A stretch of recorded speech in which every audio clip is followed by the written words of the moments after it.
মাননীয় প্রধান উপদেষ্টা ডক্টর ইউনূস যে বলছিলেন যে উনি বিশ্ব মাঠের খেলোয়াড়, উনি আসলে ঢাকা শহরের খেলোয়াড় না। আমার কাছে মনে হচ্ছে যে উনি ঠিকই বলেছেন, এবং আমি মনে করি যে উনি বিশ্ব মাঠের খেলোয়াড় না, শুধু উনি বিশ্বমানের একজন অভিনেতা। যে নাটকটা উনি করেছেন সাম্প্রতিককালে, ঠিক কয়দিন আগে, এবং নাটকটা উনি কেন করেছেন আসলে, আমাদের সেনাপ্রধান যখন বলেছিলেন যে ডিসেম্বরের মধ্যে নির্বাচন হওয়া উচিত, তখনই কিন্তু ওনার পেটে কামড় শুরু হয়ে গেছিল, পুরা ডায়রিয়া, এবং উনি আসলে প্রেসারে পড়ে গেছিলেন। আর তখনই উনি ভয় পেয়ে একটা নাটকের অভিনয় করছিলেন যে উনি আর ক্ষমতায় থাকতে চান না, উনি পদত্যাগ করবেন। এবং উনি এটা কাকে বলছেন? ওনার ওই যে আহ, নিয়োগকর্তা যারা, মানে আমাদের যে সিডেন পার্টির নিয়োগকর্তাদেরকে ডেকে উনি বলছেন যে উনি আর ক্ষমতায় থাকতে চান না, যে এত কিছু হচ্ছে, সেনাপ্রধান বলতেছে তোমরা কি করতেছো, তোমরা আমাকে আনছো, 2 বছর 5 বছর ক্ষমতায় রাখবা, দল গঠন করছো, তারপরে তোমরা আমাকে প্রোটেকশন দিবা, আমার একটা দল থাকবে। এখন বিএনপিও চায় যে দ্রুত নির্বাচন, তার মানে আমাকে ক্ষমতা থেকে সরে যাইতে হবে। আবার সেনাপ্রধান ওইদিকে বলতেছে। তখনই আসলে উনি এই নাটকটা করছেন বলে এখন সবাই যেটা মনে করতেছে আর কি। এই ক্ষেত্রে আমি বিএনপিকে একটা কাপুরুষের দল বলবো। আসলে এই নাটকটার সাথে কি বিএনপিও কি জড়িত কিনা এখন তো সন্দেহ হচ্ছে। বিএনপির মতো একটা জনপ্রিয় বড় দল, তারা শুরু থেকেই বলে আসছে যে নির্বাচন দ্রুত হওয়া দরকার, ডিসেম্বরের মধ্যে হওয়া দরকার।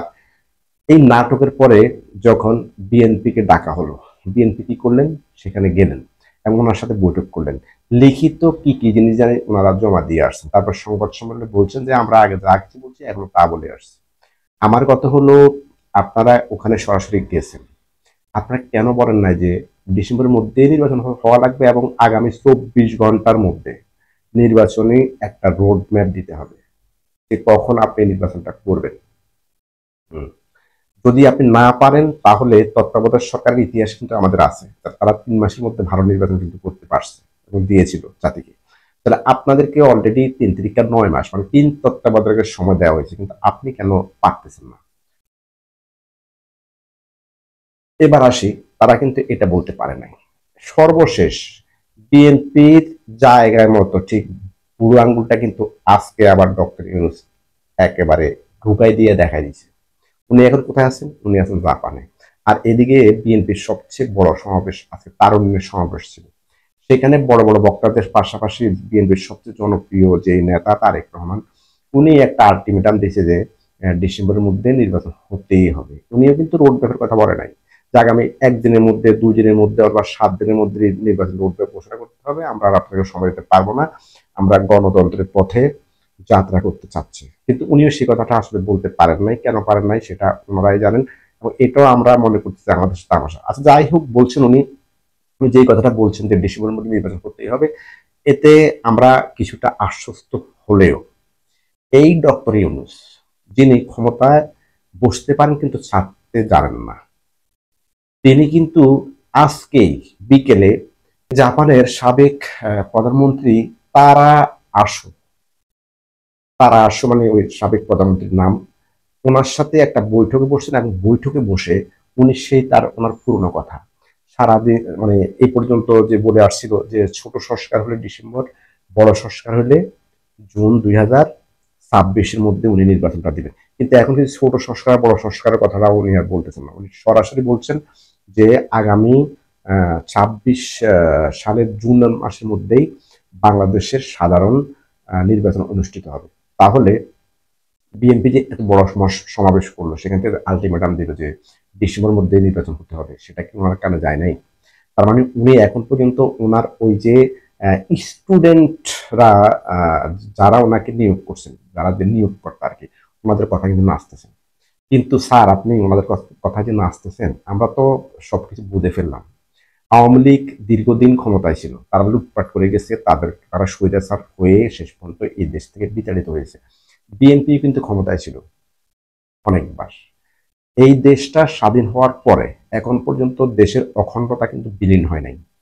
আমাদের কিন্তু হিসাব করলে 1 ইঞ্চি জমি কিন্তু আবার ছাড়ে নাই। আপনি 6 মাস 9 মাসের মধ্যেই বন্দর লিজ দিয়ে দিচ্ছেন, আপনি করিডোর দিচ্ছেন, আপনি আরো বিভিন্ন রকমের কথাবার্তা বলতেছেন, আপনি এই দেশটাকে সিঙ্গাপুর বানাবেন। কিন্তু আপনি কি জানেন যে দেশের বর্তমান পরিস্থিতি কোন দিকে যাচ্ছে? আপনি কি জানেন যে এই দেশের মুক্তিযোদ্ধারা একটা সময় নিজেকে পরিচয় দিতে পারবে না? আপনি তো সেই দিকেই ধাবিত হচ্ছেন। আপনার সময়ে যতগুলি মামলার বড় বড় মামলার রায় হয়েছে, 21 আগস্টে গ্রেনেড হামলা, এটা কি হয়েছিল না? মানুষ মারা গেছিল না? কারা মারলো? এখন যে আসামিরা আছে তারা মারে নাই, ওকে ভালো কথা, আমি বিচার নিয়ে কথা বলতে পারবো না, আমি এটা বুঝিও না। তো যদি তারা মেরে না থাকে তাহলে আপনার কোর্ট কেন বলে না যে এটা পুনঃ তদন্ত করে যারা দোষী তাদেরকে হলো তাদের নাম সার্চশিট দেওয়া হোক, বেকসুর খালাস দিয়ে দেন, ফাইন, এটা অনেক ভালো কাজ করছেন আপনি। আপনি আহ, বাবরের যে মামলাটা সেটাও বেকসুর, সব মামলা থেকে খালাস করে দিলেন, ওকে ফাইন, ভালো কথা। বাবরের বিষয়গুলি আসলে ওই রকম আমরা জানি না বা আমাদের জানার বাইরে ছিল। কিন্তু আপনি সর্বশেষ যে আপনার কোর্ট, আপনি যাদেরকে এখন নিয়োগকর্তা বলতেছেন, তাদের মাধ্যমে যাদেরকে হলো আপনার হলো নিয়োগ দিয়েছেন, তাদের আদালতে যে যুদ্ধাপরাধীদের সাজাপ্রাপ্ত একজন আসামি, তিনি কোনো অন্যায় করেন নাই। তার মানে কি এদেশে কি মুক্তিযুদ্ধ হয় নাই? এদেশে কি রাজাকার ছিল না? এদেশে স্বাধীনতা বিরোধী শক্তি ছিল না? এগুলি করে তো আপনি বিতর্কের জন্ম দিচ্ছেন। এবং এখন তো অনেকে বলতেছে একটা সময় হয়তো বা আপনার এই দেশে আপনি যে খায়েশ করতেছেন আর 6 মাস, 1 বছর, 3 বছর আপনি ক্ষমতা থাকবেন। তার মানে আপনি ক্ষমতায় থেকে শেষ পর্যন্ত এই দেশের মুক্তিযোদ্ধাদেরকে দেশদ্রোহী হিসাবে মামলায় দিয়ে তারপরে কি আপনি তাদেরকে জেলখানায় ঢুকিয়ে তারপরে ক্ষমতা ছাড়বেন? এটা আমি সম্পূর্ণ বিএনপির ব্যর্থতা হিসেবে দেখছি।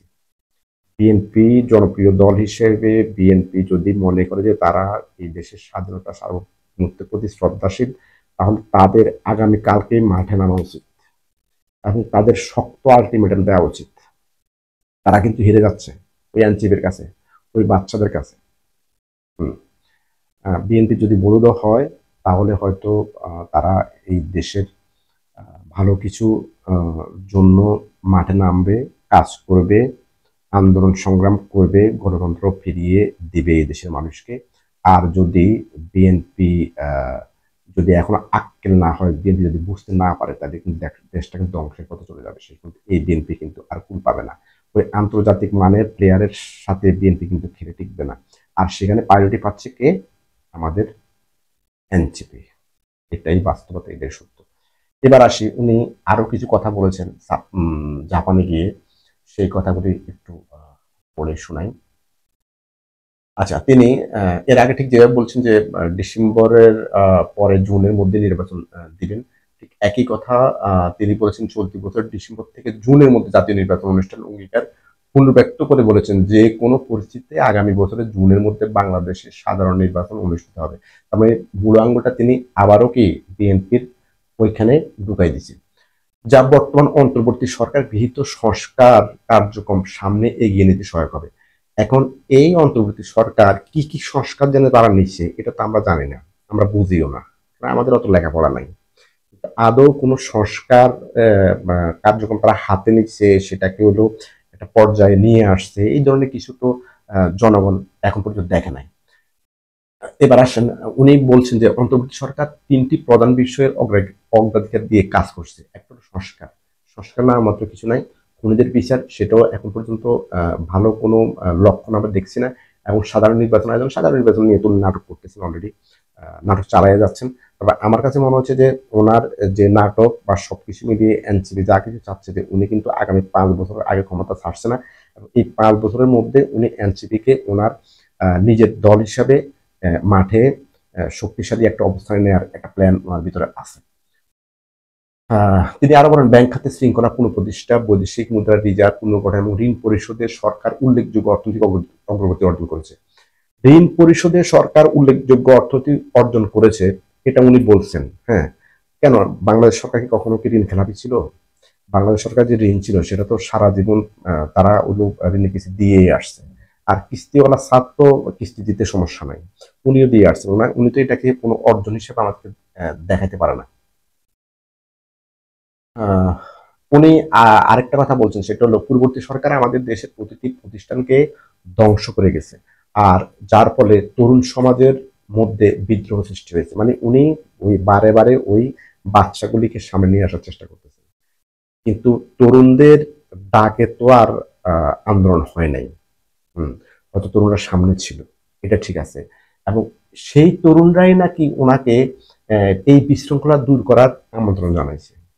যে ওই তরুণরা ওনাকে ডেকে নিয়ে আসছে, স্যার আপনি একজন যোগ্য মানুষ, আপনাকে আমরা এই এই বিশৃঙ্খলা দূর করে স্থিতিশীল একটা পর্যায়ে নিয়ে আসার জন্য আমরা আপনাকে নিয়োগ করলাম।